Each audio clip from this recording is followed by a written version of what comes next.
सोचिए आप एक छोटी सी नाव में हैं, चारों ओर सिर्फ पानी, ना किनारा, ना इंसान, ना मोबाइल नेटवर्क और ना ही बच निकलने की कोई उम्मीद। और ऊपर से आपको इस नाव में पूरे 438 दिन गुजारने हैं। जी हाँ, पूरे 14 महीने अकेले।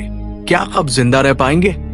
यही कारनामा कर दिखाया एक साधारण मछुआरे जोस अल्वारेंगा ने। लेकिन जनाब, ये कहानी सिर्फ जिंदा बचने की नहीं है। ये कहानी है उम्मीद की, जिद की और उस इंसानी हौसले की जिसे मौत भी झुका नहीं सकी। कहानी की शुरुआत होती है 18 नवंबर 2012 को मेक्सिको के तट पर बसा एक छोटा सा कस्बा जिसका नाम था पीजी जापान। 36 साल का जोस अल्वारेंगा रोज की तरह मछली पकड़ने निकलता है। साथ में होता है उसका नया साथी एजिकल कार्डोबा। दोनों एक 7 मीटर लंबी नाव में सवार होते हैं। जोस के पास सालों का तजुर्बा था, लेकिन एजिकल इस काम में नया था। थोड़ा घबराया हुआ था, लेकिन तैयार था। उस वक्त समुंदर शांत था। सूरज पानी में खूबसूरत तस्वीर बनाते हुए ऊपर आ रहा था। लग रहा था जैसे कुदरत खुद उनका स्वागत कर रही हो। लेकिन किसे पता था कि यह सफर एक ऐसी लड़ाई में बदलने वाला है जो इतिहास में दर्ज हो जाएगी। सिर्फ 24 घंटे बाद सब कुछ बदल जाता है। समुंदर का मिजाज बिगड़ने लगता है। तेज हवाएं चलती है, काली घटाएं छा जाती है, उफनती लहरें नीचे अपना कहर मचा रही होती है। और फिर आता है वो भयानक तूफान जिसने उनकी किस्मत पलट दी। उनका रेडियो खराब हो जाता है, इंजन बंद हो जाता है।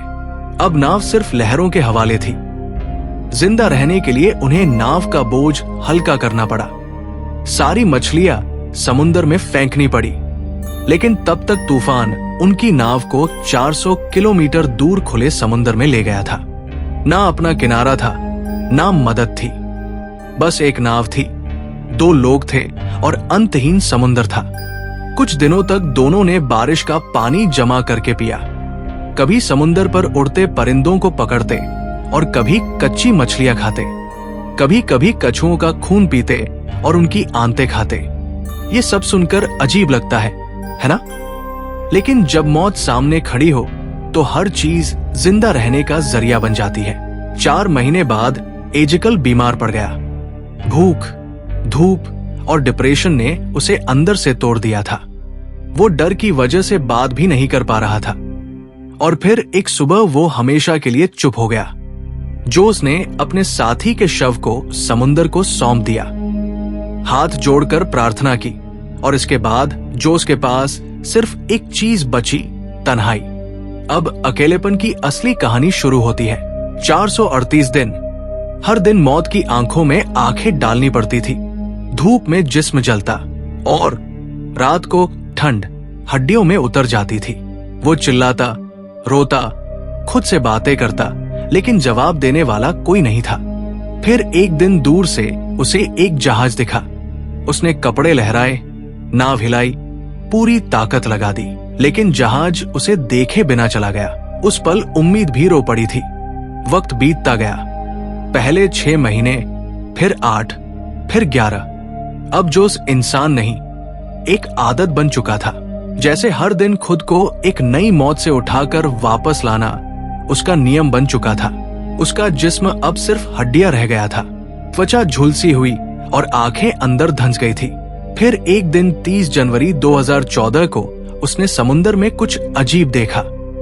नारियल। जी हाँ, सूखे नारियल। वो समझ गया जमीन पास है।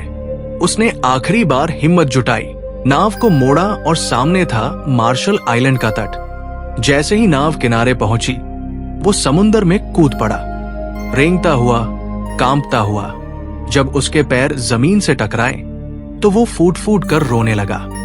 वहां पर मौजूद लोगों की नजर उस पर पड़ी, एक इंसान पर जो इंसानियत की सबसे बड़ी परीक्षा से लौट कर आया था। उसका वजन 60 किलो से गिरकर सिर्फ 38 किलो रह गया था। उसका जिस्म जिंदा नहीं था, बल्कि उसका इरादा जिंदा था। उस इंसान पर डॉक्यूमेंट्री बनी, कई किताबें लिखी गई, दुनिया उसकी तारीफ करने लगी। लेकिन उसने हमेशा एक ही बात कही, जब इंसान टूटने के बाद भी बिखरना नहीं चुनता तो मौत भी रास्ता बदल देती है। अब मैं सवाल आपसे पूछता हूँ, अगर आप होते जोस की जगह तो क्या 438 दिन तक जिंदा रह पाते? क्या आप भी उस हिम्मत के साथ लड़ पाते? अगर ये कहानी आपको छू गई हो, आपको जोस की हिम्मत ने कुछ सिखाया हो, तो इस वीडियो को अपने दोस्तों और परिवार के साथ शेयर जरूर करें। और अगर आप भी ऐसी सच्ची, थ्रिलिंग और कल्पना से भरी कहानियां देखना चाहते हैं, तो हमारे चैनल को सब्सक्राइब जरूर कीजिए। हम फिर मिलेंगे एक और ऐसी ही हकीकत के साथ। तब तक के लिए अलविदा। अपना ख्याल रखें। Thanks for watching.